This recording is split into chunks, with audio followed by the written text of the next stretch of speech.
सीखते हैं वो काम नहीं करते? काम सभी करते हैं, उनमें दूसरे गुण भी हैं, मेरे में वो गुण अभी नहीं है. That's why I'm here.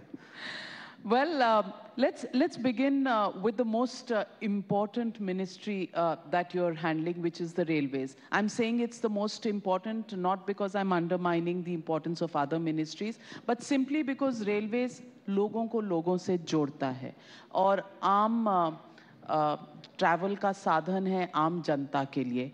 मैं आपसे पूछना चाहती हूँ कि we've seen, and the theme of this summit is India at 75. And shaping the next 25. How do you see Indian Railways over the next 25 years? See, railways has traditionally been a monolith which was kind of isolated from almost all other industries. That's what needs to change. Mindset has to change. Openness to technology has to come. Openness to have more and more partners, whether they are partners in manufacturing, partners in operations, partners in investment, that has to come. In the last 7 years, Railways has come up to a very great level in terms of punctuality, in terms of cleanliness, in terms of कितनी लोगों को अच्छी से अच्छी सुविधाएं मिल सके. From here, now Railways has to move towards a totally new generation of rolling stock, which is the coaches that we use. It has to have a totally new way of working in which हमारे छोटे से छोटे किसान, छोटे से छोटे industries, उनकी products को, उनकी जो लॉजिस्टिक्स की नीड्स हैं, उसको रेलवेज एक एफिशिएंट वे में मीट कर सके. So both from the passenger point of view, from the cargo point of view, from technology point of view and from mindset point of view, railways needs to transform, be more open, and that's what Prime Minister Modi ji's vision is, and that's what we are implementing now. Well, can I just have silence around the hall? There's some people at the back who seem to be speaking a little loudly. Mr. Vaishnav, Railways has often been said that it's at a crossroads, especially from a business model point of view. Safety, business model, these are important issues for Indian Railways. How are you addressing these issues? You are absolutely right. Railways is definitely at a crossroads. We all know that Railways used to have something like 80% of market share in logistics in 1950s. That has come down to about 27, 28%. So how do we go up from there? We say that countries like Germany have the best cost of logistics, which is about 9% of GDP. India has like 14%. So how do we bring this 14% to 10% or 11%?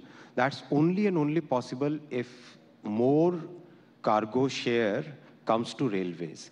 And that will happen by transforming the methods. So for example, right now we are working on a Gati Shakti cargo terminal policy. That policy will enable industries to get integrated with railways. Right now, there is a mindset issue. Basically, railways works in one way, industry wants another kind of facility, another kind of service level. That has to change. Railways and industry will have to integrate. Railways, small industries will have to be integrated in a different way. Larger industries will have to be integrated in another way. So that is the crossroads at which we are today. And from here, we have to move towards a totally new way of working in railways. Mr. Ashwini Vaishnav, privatization is a word that often creates political issues, whether it's privatizations of public sector undertakings, something like Air India. It's been called selling of the family silver. Do you think privatization or even some sectors being given to private sector for operating railways, trains, is a model that's workable? Because recent experiments haven't really yielded much success. How do you think a private sector participation is going to be pushed in the railways? If you ask me, today, when we say our railway employees are like 12 lakh employees, right? 1.2 million.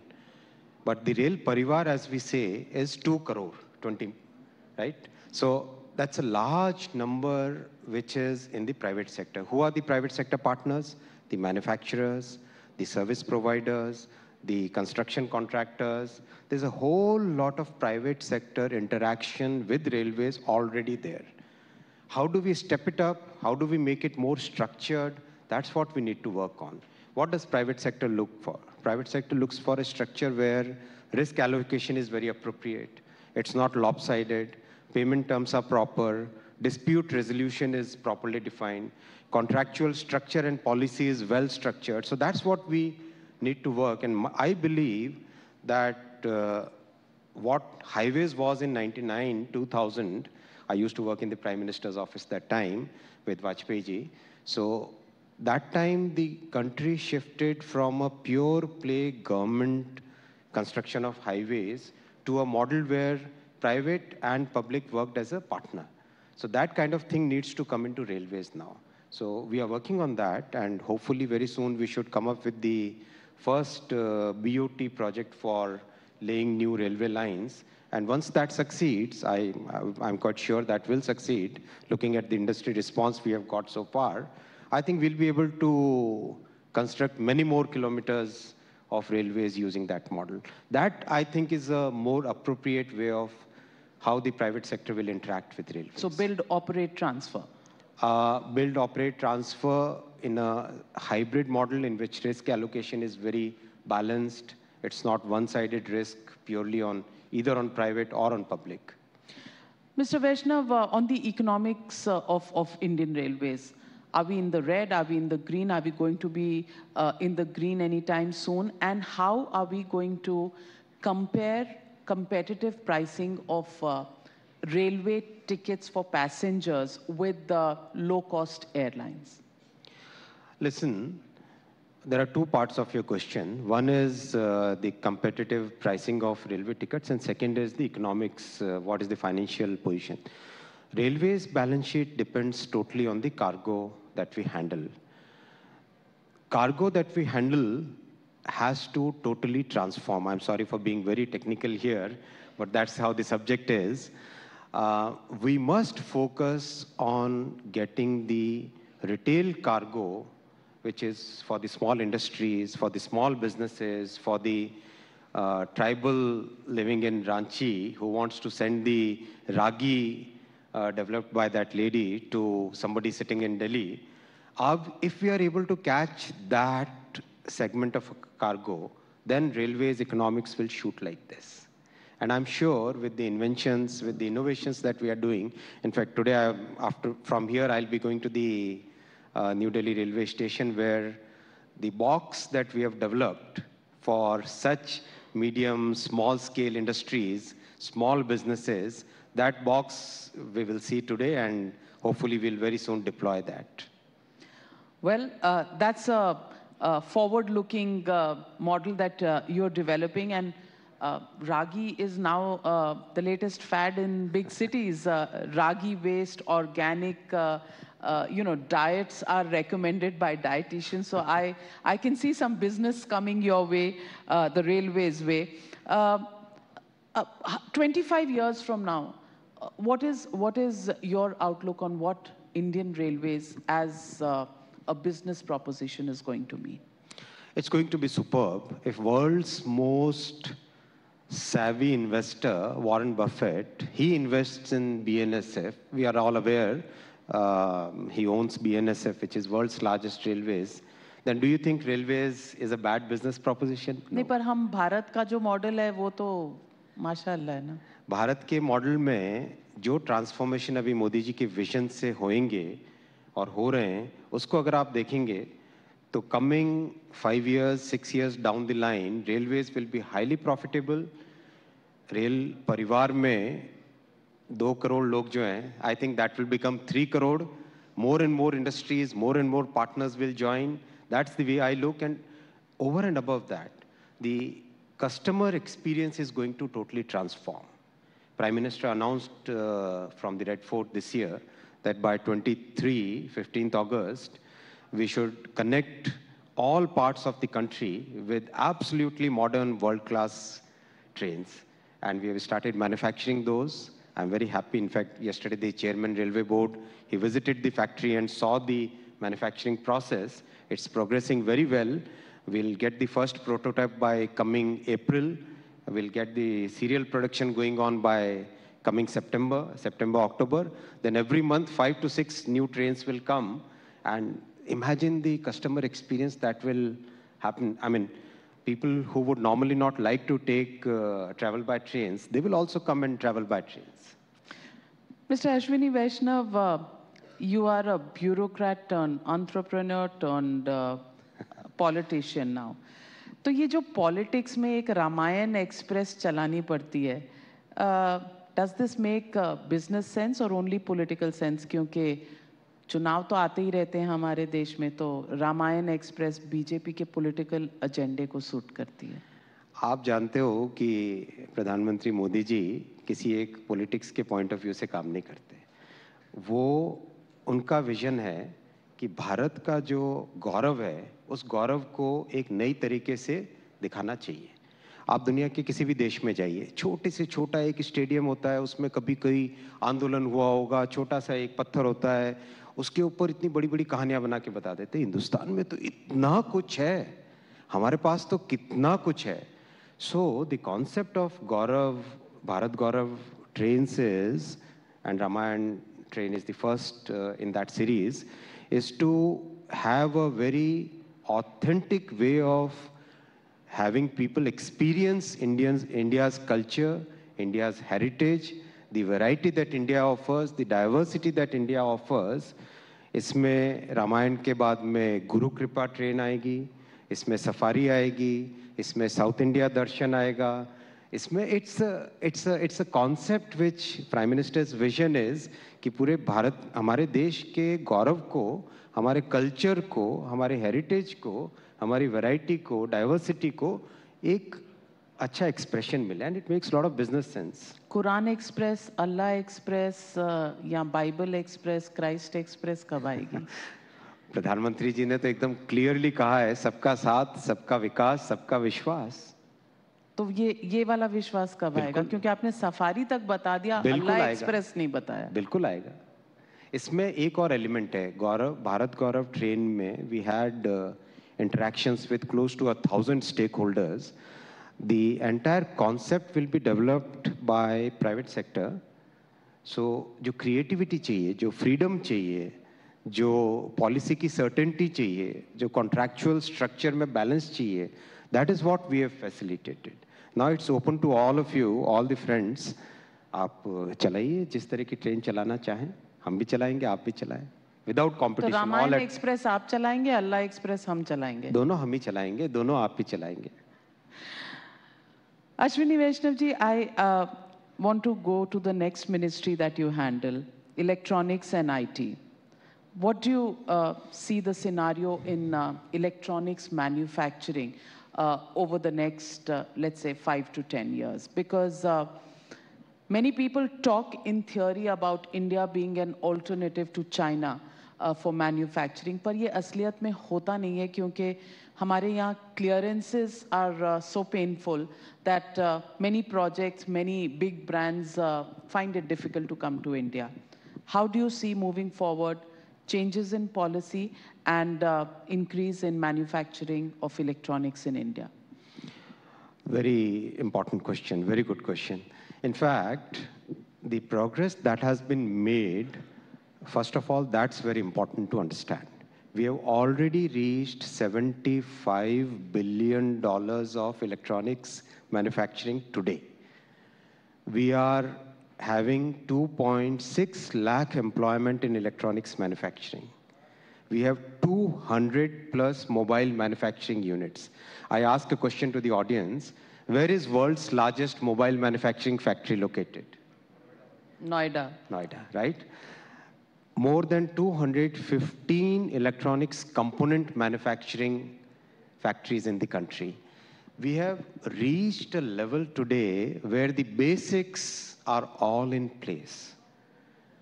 Where are we going forward from here? From now, we are moving to the lowest possible component, item number 1. Item number 2, the entire ecosystem. So all the component manufacturing, PCB manufacturing, filling the components in the PCB, or what we call populating the PCBs, from there onwards to semiconductor, the chips, which is today a very strategic importance. And China has a dominant role in that. Yeah, so that entire ecosystem will take us from 75 billion today to the year that you asked, 2026, to 250 billion. And 250 is a very conservative estimate. My own judgment is we will be easily crossing 350 or touching 400 billion. The kind of response we are getting from the people and the ease of interacting with the people, the ease with which people are setting up the factories, it's phenomenal.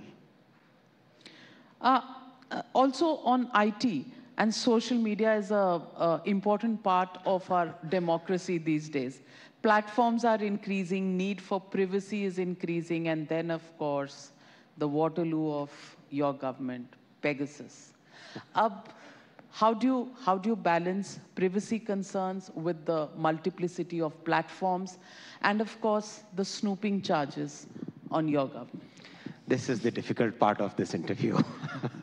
This is the difficult part even in Supreme Court, because the Supreme Court has set up a committee to look into the charges. But I'll be very candid.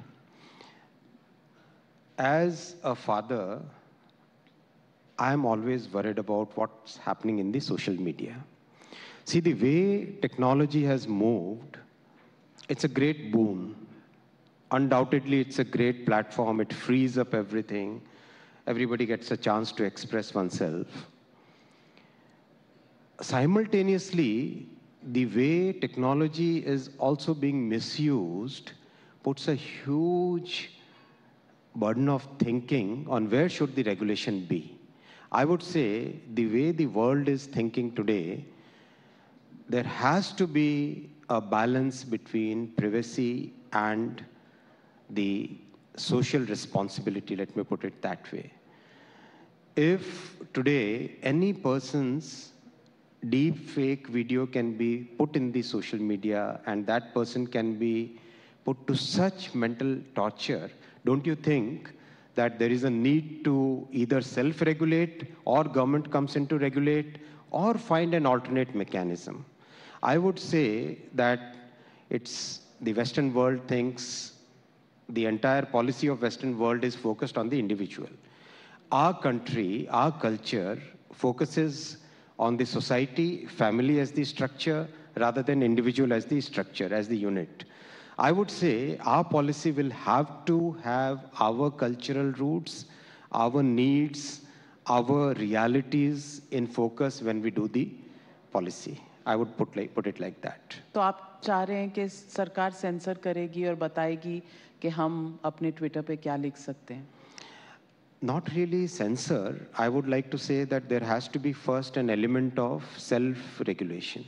अब वो तो है नहीं. Right? Self-regulation is first step. Second is the users themselves come out and regulate. Third is the government should step in. So the way we have structured our social media intermediary rules basically puts the consumer in the front. जो आपका service है, आपका channel है, आप responsible news रखते हैं. अगर कल को कोई भी किसी भी रिपोर्टर ने कोई ऐसी चीज़ लेके आ गए, एडिटर उसको डिलीट कर देता है, right? That puts an element of trust in the media.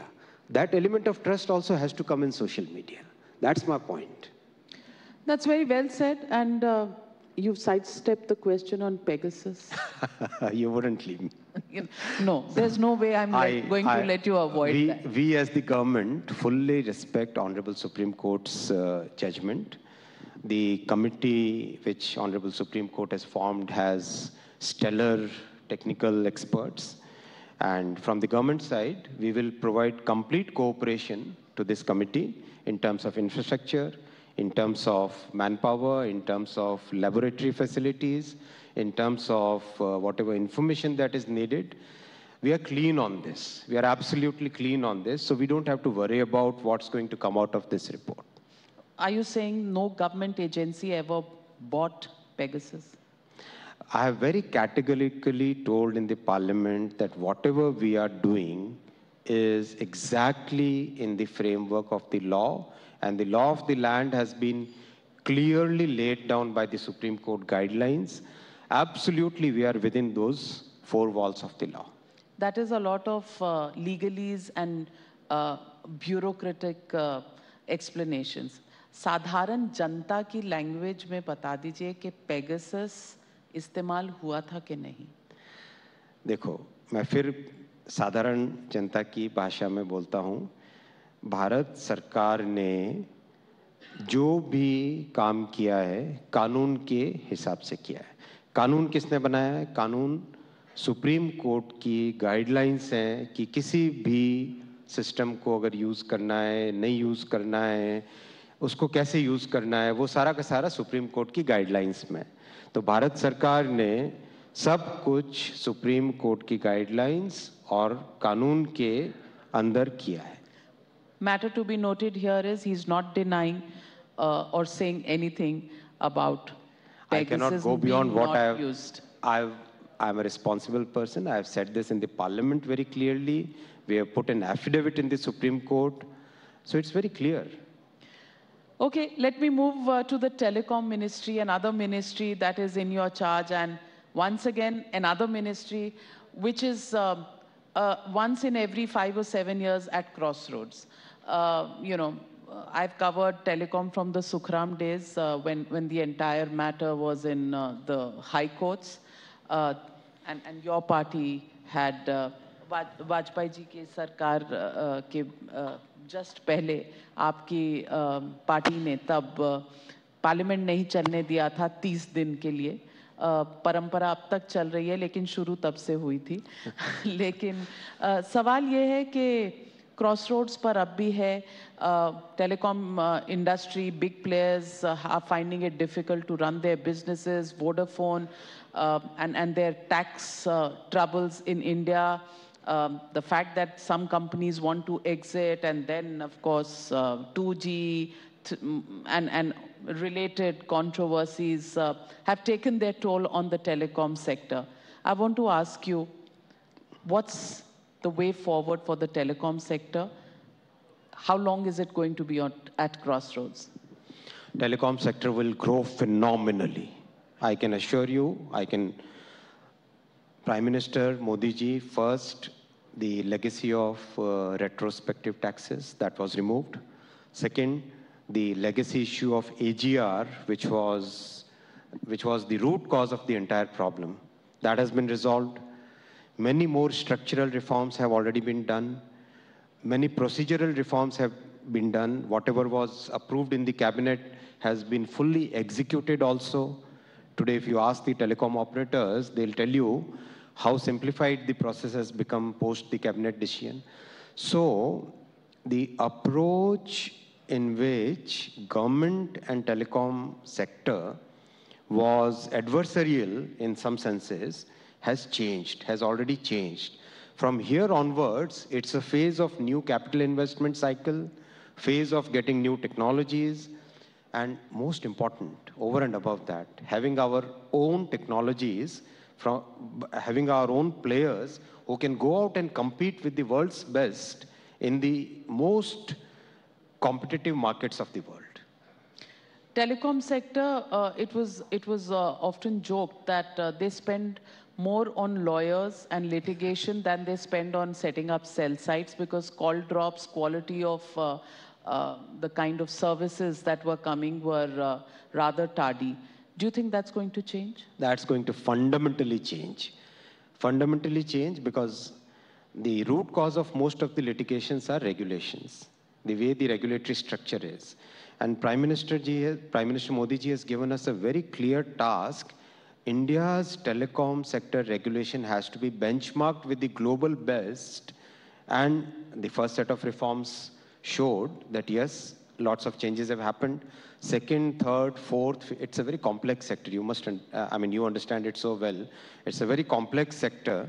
So we will come with series of reforms in this, such that the global benchmark of regulations is achieved in India.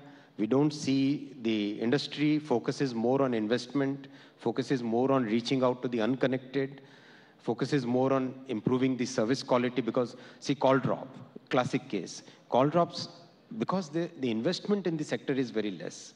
That investment has to step up 2x, 3x, 4x. That's what we need. So global standards, आपकी party के बारे में एक और बात जो कही जाती है उसको थोड़ा सा मॉडिफाई करके कहती हूँ. वो मंदिर के बारे में वैसे कहते थे, मैं टेलीकॉम सेक्टर के बारे में कहूँगी कि ग्लोबल स्टैंडर्ड्स का बनाएंगे लेकिन तारीख नहीं बताएंगे. तो तारीख बताइए कब तक ये ग्लोबल स्टैंडर्ड्स होगा. आप जिस चीज को रेफर कर रहे हैं वो भी तो तारीख आ गई ना. See, I think telecom regulatory structure should change in coming 2 to 3 years. It's already, the first fundamental change has already happened. In fact, the industry is telling that whatever has been done in the September reforms, that itself they are taking some time to absorb and adjust according to that. Because business plans will have to change. The entire fundamental structure of the industry will have to change. So coming 2 to 3 years, I think significant changes you'll see. और 5G auctions कब होंगे? आत्मनिर्भरता का क्या plan है? 5G? दो elements आपके question के. पहला एलिमेंट 5G ऑक्शंस कब होंगे. ऑलरेडी ट्राई जो हमारा लीगल सिस्टम है उसमें try is the regulator which defines auction का स्ट्रक्चर कैसा होगा. So they are undergoing the consultations. I think they will submit their report by February mid is what we are thinking. Maybe February end, max to max March. Immediately after that, we'll have the auctions, first part. Second part of your question, all along, we have kind of imported technology. Today, our entire network works on somebody else's. So the fundamental change which will happen is 4G, 5G, and 6G. This entire technology stack, the hardware as well as software, both will be developed in India, proven in India, then used all over the world. That's the vision. Already 4G we have achieved. Couple of 1.5 months back, the first call was also made. 5G stack is like 70-75% ready. By February, we should have the entire 5G software stack ready. PLI for telecom manufacturing, 35 manufacturers have already availed it. They are in the process of setting up the factories. 6G to begin that entire process, thinking process, conceptualization, that has already been, that task has already been given. So I'm very confident that Prime Minister's vision of having a world-class technology stack in the telecom sector will be realized by middle of 2023. 2023 and auctions in 2022? Yeah. Beginning of the financial year, around April?